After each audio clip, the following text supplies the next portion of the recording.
L'innovation avec Anissé Mbida. Bonjour Anissé. Bonjour Ombline, bonjour Alexandre. Bonjour Anissé. Bonjour à tous. L'innovation du jour, et ce sont des techniques pour ne plus perdre ces tout petits écouteurs sans fil. Oui, tout ce qui est AirPod, Galaxy Bud, AirBud et j'en passe, un type d'écouteurs qui cartonne en ce moment. Je ne sais pas si vous en avez, mais c'est vrai qu'ils sont tellement petits qu'il y en a toujours un qui tombe, qui glisse sous une table, qui disparaît sous le canapé. Du coup, tout le monde cherche des solutions pour éviter de les perdre.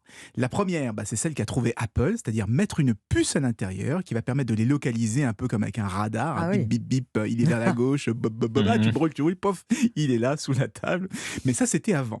Aujourd'hui, on est beaucoup plus créatif. Nokia vient par exemple de présenter un téléphone avec un emplacement à l'intérieur où on range ses écouteurs.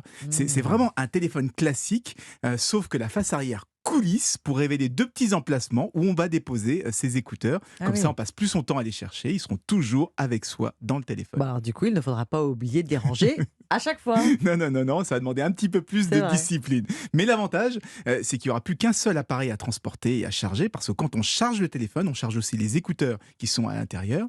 Alors Nokia n'est pas le seul à s'intéresser à cette technique. Il y a aussi Huawei qui vient d'annoncer une montre avec une cachette pour des écouteurs sans fil. Et là encore, c'est une montre connectée classique, sauf qu'elle est beaucoup plus épaisse. L'écran se soulève et à l'intérieur, on va trouver deux petits emplacements pour charger et pour ranger ses écouteurs. Ah non, mais elle est épaisse comment cette montre? C'est une horloge de gare, ça doit être énorme.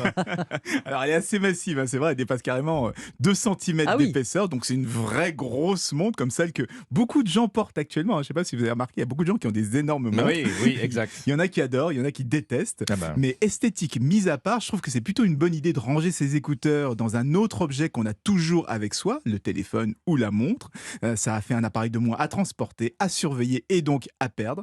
Je m'inquiète quand même pour l'autonomie parce qu'on a déjà beaucoup de mal avec celle des téléphones et celle des montres connectées. Ça va rien arranger s'ils doivent en plus charger nos écouteurs. Merci beaucoup Anissé Merci Mbida. Anissé.